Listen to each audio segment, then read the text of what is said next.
BJP प्रदेश अध्यक्ष सतीश पूनिया इस समय हमारे संवाददाता बाबूलाल धायल के साथ बात कर रहे हैं। ये सभी संयुक्त मोर्चों की बैठक है, तो पूर्वी राजस्थान में एक विशेष रणनीति की जरूरत है जिस पर हमने काम करना शुरू किया है। 12 के लिए क्या कहेंगे? वहाँ कांग्रेस के मुकाबले बीजेपी के पास सिर्फ एक सीट ज्यादा है। प्रमोद जैन भाई की पत्नी जो है वो जिला प्रमुख की दावेदार हैं, तो ऐसी सूरत में एक वोट भी इधर उधर हो गया तो बीजेपी का तो खेल बिगड़ जाएगा। किस तरह से सावधानी बरतेंगे? बिगड़ना तो नहीं चाहिए और उसके लिए पार्टी के सभी पार्षद एक ही जगह लामबंद हैं। पार्टी के वहाँ के हमारे जो सांसद हैं, पार्टी के जिलाध्यक्ष हैं, पार्टी के प्रभारी हैं, उन सब को इस बात के लिए पाबंद किया है और वो पूरे आश्वस्त हैं कि वहाँ जिला प्रमुख बीजेपी का ही बनेगा। क्या लगता है ये जो चुनावी नतीजे हैं, क्या ये सरकार के खिलाफ मैंडेट दिखता है आपको या 50-50 है, बराबर का गेम नजर आ रहा है? संख्या में 50-50 है, लेकिन जो मैंडेट है वो सरकार के खिलाफ इस रूप में है कि जो मैंने कहा है कि एक बड़ी संख्या इसमें मतदान करती है। लगभग 5 करोड़ मतदाता इसमें मतदान करते हैं। 5 करोड़ मतदाताओं का वर्ग है और उसमें ये फैसला होता है कुल 7 करोड़ मतदाताओं में, यानी बड़ा चुनाव होता है। इस बड़े चुनाव में आप फिगर को देखेंगे तो 50% से भी ज्यादा जिला प्रमुख बीजेपी के बने हैं। बीजेपी के जिला परिषद के सदस्यों का आंकड़ा भी कमोबेश बराबर ही है। तो उस लिहाज से ये किसान कर्जा माफी, बिजली, कानून व्यवस्था, बेरोजगारी, ये तमाम मुद्दे ग्रामीण क्षेत्र की इन सरकारों पर इम्पैक्ट किया और सरकार को एक तरीके से जो एंटी इनकम्बेंसी उसका सामना करना पड़ा है। तो भविष्य में और ग्राउंड पर आपका संगठन मजबूत हो, इसके लिए क्या तैयारी? अब शायद ही कोई चुनाव का सामना करना पड़ेगा आपको अपने कार्यकाल में। मेहरबानी अशोक गहलोत साहब की कि जो चुनाव 6 महीने में होने चाहिए थे 3 साल में करवाए हैं, और वो इसलिए करवाए कि आप एक सीधा सीधा आकलन, मुझे बहुत लोग सुन रहे होंगे, देख रहे होंगे, यदि यही चुनाव सरकार के आते ही 6 महीने के भीतर शेड्यूल पर तय समय में होते तो राजस्थान में पंचायती राज में कांग्रेस पूरे तरीके से साफ हो जाती। ये मेरा पूरा भरोसा और दावा है। ये टुकड़ों में इसलिए कराए कि सरकार को थोड़ी थोड़ी सांस मिलती रही, प्राणवायु मिलती रही। टुकड़ों में इसलिए कराए कि परिसीमन के नाम पे जो गड़बड़ की जा सकती थी वो पूरी करी। तो इसलिए कांग्रेस का जो भी है ये कोई जनता का पक्ष नहीं है, जनता का मैंडेट नहीं है। केवल परिसीमन के नाम पे जो तिगड़म हो सकती थी उस तिगड़म से कुछ सहारा मिला है कि ये 8-10 जगह जिला प्रमुख बना पाए हैं।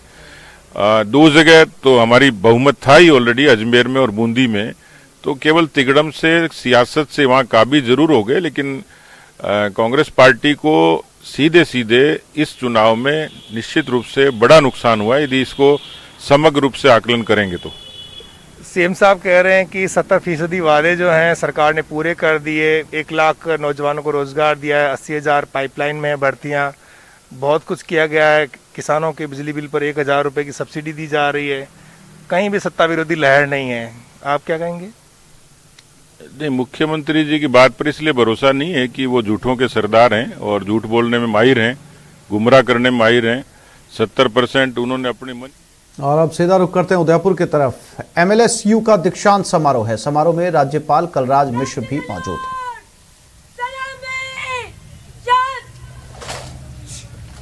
ये तस्वीरें उदयपुर से।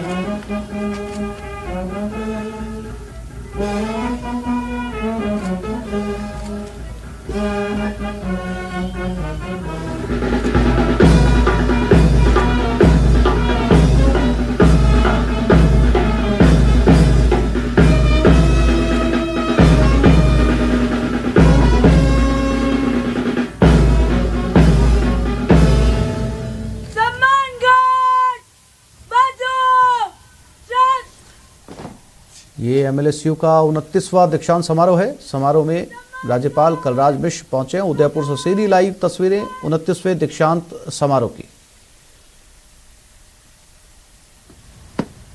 जय श्रीमान, श्रीमान उदयपुर संभागगढ़ आपके निरीक्षण के लिए हाजिर है। जय श्रीमान। ठीक है।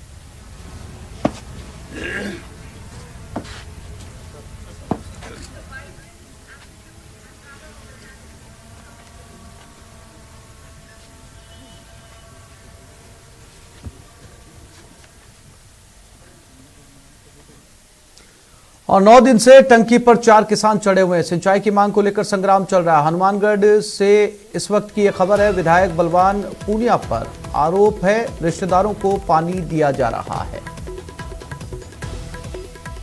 तो सिंचाई की मांग को लेकर यह संग्राम जारी है। 9 दिनों से 4 किसान पानी की टंकी पर चढ़े हुए हैं और इन किसानों का आरोप है विधायक बलवान पूनिया पर। इनका कहना है कि अपने रिश्तेदारों को तो पानी, सिंचाई के लिए पानी उपलब्ध करवाया जा रहा है, लेकिन इन्हें पानी नहीं मिल रहा। हनुमानगढ़ से खबर है। 9 दिन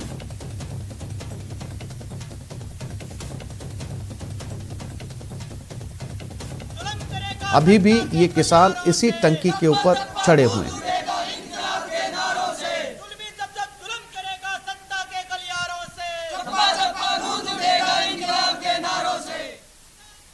रामगढ़ माइनर नहर के आउटलेट को सही करने की मांग को लेकर बडबिराना गांव के किसान पिछले 9 दिनों से पानी की टंकी पर चढ़े हुए हैं। आप देख सकते हैं कि ये बडबिराना गांव की पानी की टंकी है और ऊपर किसान अपनी मांग को लेकर खड़े हैं। किसानों की क्या मांग है और क्यों ये 9 दिन से टंकी पर चढ़े हुए हैं, इसको लेकर बात करते हैं। हमारे साथ ग्रामीण है। क्या मामला है, किस बात को लेकर जो है किसान आंदोलन कर रहे हैं?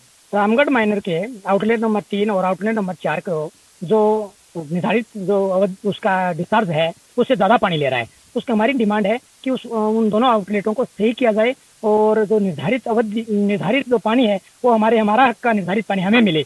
हम नहीं चाहते कि हम उनके हक का पानी लें। किसान चाहते हैं कि हमारे हक का पानी मिले। जो हमारे हक का पानी आउटलेट नंबर 3 और 4 ले रहा है वो हमें मिले, निर्धारित अवधि में मिले। और जो निर्धारित अवधि से ज्यादा उनको हो गया है हमें पानी के लिए लड़ते हुए, लेकिन वो नहीं दे रहे। किसानों की बात करते हैं, बार बार किसान नेता आते हैं कि हम किसान नेता हैं, लेकिन वो दिख नहीं रहा है। भादरा का विधायक को हमने बार बार अवगत करा दिया और नौर के जो प्रशासन है उसको भी अवगत कराया, लेकिन वो अब तक हमारी मांगों पर गौर नहीं करें। कहीं ना कहीं जो भादरा विधायक है उन पर ये आरोप लग रहे हैं कि उनके कोई रिश्तेदार है, उसको लेके उन्होंने आउटलेट से छेड़छाड़ की। हाँ, निश्चित तौर से ये कोई गलत बात नहीं है। तो इसमें कोई संशय नहीं है कि उनका रिश्तेदार है। हाँ, वहाँ उनका ससुराल है और निश्चित तौर से वो करवाया गया है। जो हमने आज देखा और अधिकारियों ने भी देखा है बार बार, लेकिन उनको सही नहीं करवाने में आनाकानी कर रहे हैं। इससे स्पष्ट जाहिर होता है कि भादरा विधायक का प्रेशर आज अधिकारियों पर खूब बरप रहा है। आप 9 दिन से टंकी पर किसान है, तो कहीं ना कहीं पुलिस प्रशासन के अधिकारी आए होंगे, कोई वार्ता होगी, क्या हुई होगी, क्या आश्वासन दिए? पुलिस प्रशासन और नौर के प्रशासन आया था, 3 दौर की वार्ता हुई थी, लेकिन उनमें कोई तथ्य निकल कर सामने नहीं आए। वो नहीं चाहते हमें गुमराह करें, किसानों का हक नहीं दे रहे, जिससे हमारी वार्ता बैठी नहीं। राजू रामगढ़िया, न्यूज़ 18 राजस्थान, हनुमानगढ़।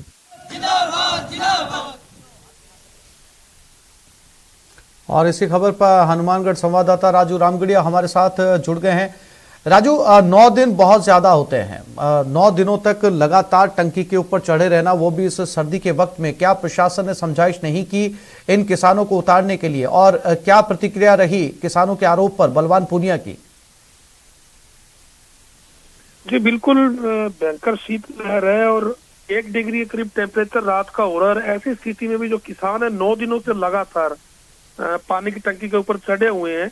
हालांकि पुलिस और प्रशासन और सिंचाई विभाग के अधिकारियों की 4 बार वार्ता किसानों से हो चुकी है, मगर अधिकारियों का यही कहना है कि जब नहर बंद होगी, चलते पानी में आउटलेट सही नहीं किया जा सकता, जब नहर बंद होगी तो आउटलेट सही कर दिया जाएगा। और इसको लेकर जिला कलेक्टर द्वारा 11 सदस्यीय कमेटी का गठन भी किया गया है। मगर किसानों का यह कहना है कि उन्हें विश्वास नहीं है प्रशासन पर, क्योंकि पूर्व में भी जैसा कि उनका आरोप है कि भादरा विधायक बलवान पूनिया ने अपने रिश्तेदारों को फायदा पहुंचाने के लिए आउटलेट को बड़ा कर दिया और वो अंतिम छोर के किसान है, उन तक पानी नहीं पहुंच रहा। और इस बात की शिकायत उन्होंने स्थानीय सिंचाई अधिकारियों से लेके एसडीएम से लेके जिला कलेक्टर तक की, मगर कहीं कोई सुनवाई नहीं हुई। इसी से परेशान होकर ये किसान जो है पानी की टंकी पर 9 दिनों से चढ़े हुए हैं और इनका यही कहना है कि जब तक समस्या का समाधान नहीं होगा तब तक उन्हें हक का पानी नहीं मिलेगा, वो बिल्कुल नीचे नहीं उतरेंगे। और प्रशासन लगातार फिर भी समझाइश में जुटा है। जी राजू, इनका बलवान पूनिया पर आरोप है कि अपने रिश्तेदारों को ये पानी दे रहे हैं। किस तरीके से मुमकिन है कि चलते हुए पानी के अंदर कुछ पानी निकालकर रिश्तेदारों को दे दिया जाए, बाकी का पानी रोक दिया जाए? क्या दलील क्या है इनकी, किसानों की इसके पीछे? ये सर नहर के अंदर एक आउटलेट। ठीक है राजू, हमारे साथ विधायक बलवान पूनिया भी जुड़ गए हैं। बलवान साहब, ये हनुमानगढ़ में 9 किसान पिछले 9 दिनों से टंकी के ऊपर चढ़े हुए शीतलहर में, और इनका कहना है कि इन्हें पानी नहीं दिया जा रहा, जबकि इनके रिश्तेदारों को पानी जो है, बलवान पूनिया के रिश्तेदारों को पानी दिया जा रहा है। कुछ प्रतिक्रिया देना चाहेंगे इस पूरे मामले को लेकर बलवान साहब आप? एक तो झूठी बात है कि रिश्तेदार जी। मैं अखिल भारतीय किसान सभा का जिला अध्यक्ष हूँ और किसी एक रिश्तेदार के एक मौके को फायदा कर दूंगा, ये तो उनकी सोच से ही बता रहा है कि वो गलत बात कर रहे हैं। नंबर 2 बात, 2015 में एक हेड था जो डीपीएन नहर का, उस हेड के आगे 5 मोगे हैं, 6 मोगे हैं। उन मोगों का पानी प्रभावित होता है, जिसमें 4 आरएमजी 3 आरएमजी ये मेरे विधानसभा क्षेत्र के मोगे हैं। 4 आरएमजी के लोग बार बार मेरे पास आते थे। मैंने मुख्यमंत्री जी के यहाँ चिट्ठी लिखी, मोगा गलत था, वो उस मोगे को ठीक जरूर करा उन्होंने, लेकिन आज भी उस मोगे पर भी 1 इंच पानी कम है और आगे के टैल पर भी 1-1.5 इंच पानी कम है। 9.5 इंच पानी था, 9.5 हिस्से पानी था। परसों हमारे किसान सभा के जिला उपाध्यक्ष नाप करके आए थे, और ये कहना बिल्कुल ही गलत है कि एक मोगे को आप फायदा दे रहे हो। उनकी मांग ये हो सकती है, एक मोगे। दूसरी बात, मोगा टेक्निकल चीज है और उसको टेक्निकल अधिकारी तय करेंगे, और पी फार्म मुख्यमंत्री जी के, सिंचाई मंत्री जी के दस्तखत के बिना छेड़ा नहीं जा सकता। अब उसमें एक ही मांग हो सकती है, उस मांग में 7 है। परसों भी मैंने मेरे स्तर पर भी साथियों को और अधिकारियों को कहा था कि आप 5 मोगे ठीक कर लो, चेक कर लो, जिसमें जो कमी है उसके बाद हेड को ठीक करो। अगली बारी जब आए नहर खाली हो तो हेड को ठीक करो।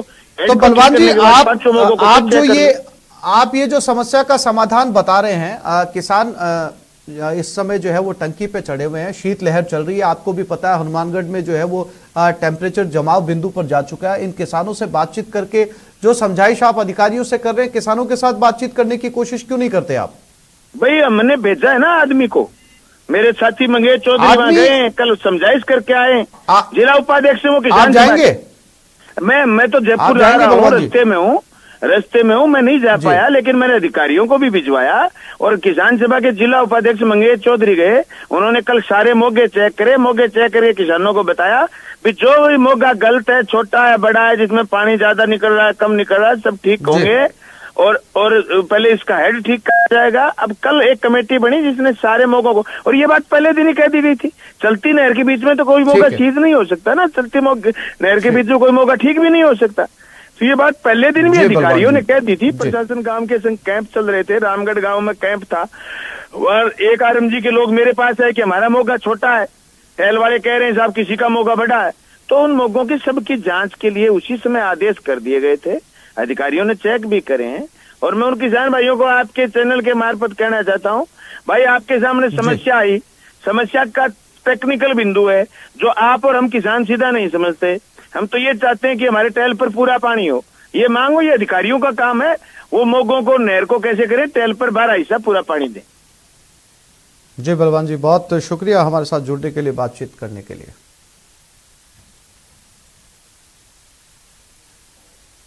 और ये खबर गंगानगर से है। सायरन बजने से हड़कंप मच गया। कैनरा बैंक में गलती से ये सायरन बज उठा। तकनीकी खराबी के चलते सायरन बजा। सायरन की आवाज सुनकर पुलिस भी पहुंच गई।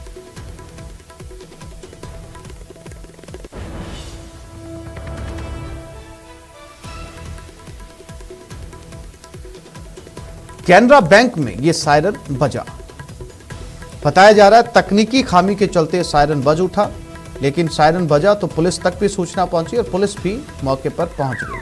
और जब जांच की तो पता चला कि तकनीकी खामी के चलते ये सायरन बजा था।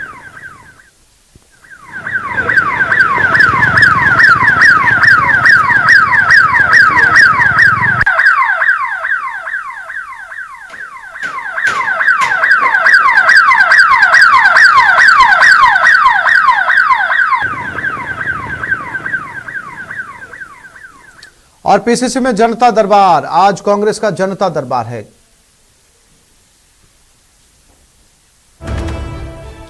और इससे पहले संसद की तरफ रुख करते हैं। लोकसभा अनिश्चितकाल के लिए स्थगित कर दी गई है। लोकसभा हंगामे से 18 घंटे 48 मिनट बर्बाद हुए हैं, यह कहना है लोकसभा अध्यक्ष ओम बिरला का। अनिश्चितकाल के लिए लोकसभा को स्थगित कर दिया गया है। इस वक्त की खबर दिल्ली से, और न केवल लोकसभा बल्कि दोनों सदन अनिश्चितकाल के लिए स्थगित कर दिए गए, लोकसभा राज्यसभा।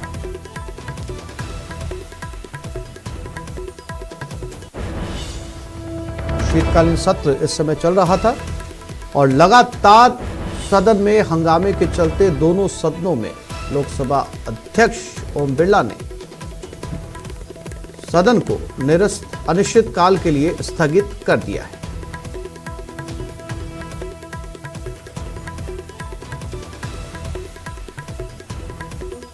ओम बिरला का कहना है कि 18 घंटे और 48 मिनट बर्बाद हुए हैं, जो कि चर्चा की जा सकती थी इतने लंबे समय में, लेकिन 18 घंटे से ज्यादा का समय हंगामे के चलते बर्बाद हो गया। लिहाजा दोनों सदनों को ही अनिश्चितकाल के लिए स्थगित कर दिया गया है।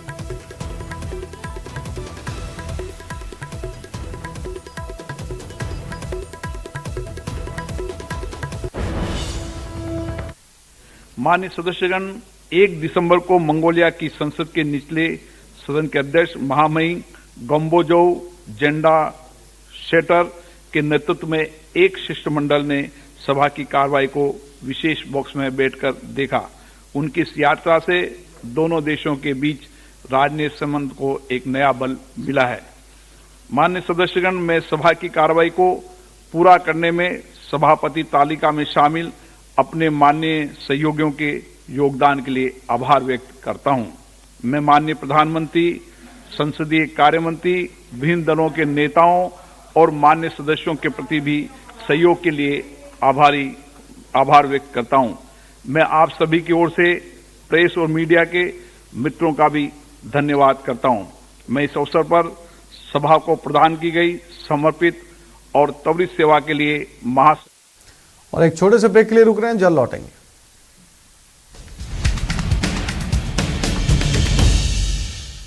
कर्फ्यू भी लगाया, तो इसको लेकर कोई गाइडलाइन केंद्र सरकार ने भी एक गाइडलाइन दी है कि भाई रखती है कि ऐसा कुछ एक होटल्स वाले हैं ना, बहुत ज्यादा भीड़ बढ़ा लेते हैं। अभी ऐसी कोई बात नहीं है। केंद्र सरकार ने पूरी तरह से अनलॉक किया है, और अनलॉक किया है तो अभी कोई स्थिति नहीं है होटल बंद करेगी, ये करे वो करे, अभी कोई ऐसी परिस्थिति नहीं है। परिस्थिति होगी तो उसमें सरकार की पूरी निगाह है। इस बारे में चर्चा की जाएगी, मुख्यमंत्री जी चर्चा करते ही रहे।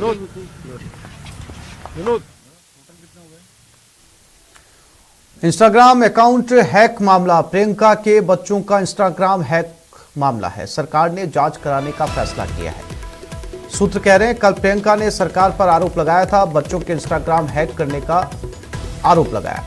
MEITY की CRTIN की टीम अब इस पूरे मामले की जांच करेगी। प्रियंका ने सरकार पर यह आरोप लगाए और सरकार ने जांच कराने का फैसला लिया है, ऐसा सूत्रों का दावा है।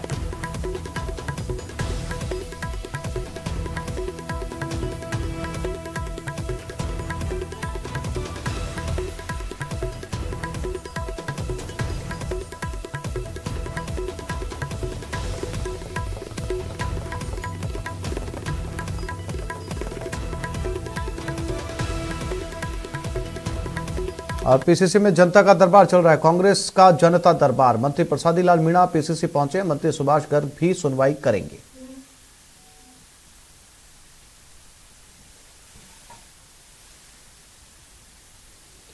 और ये सीधी तस्वीरें PCC से जनता दरबार। फरियादी अपनी अपनी शिकायतों के साथ यहां पर पहुंचे हैं उनकी समस्याओं को लेकर, और आज प्रसादी लाल मीणा और मंत्री सुभाष गर्ग लोगों की फरियाद सुनेंगे। ये सबसे बड़ा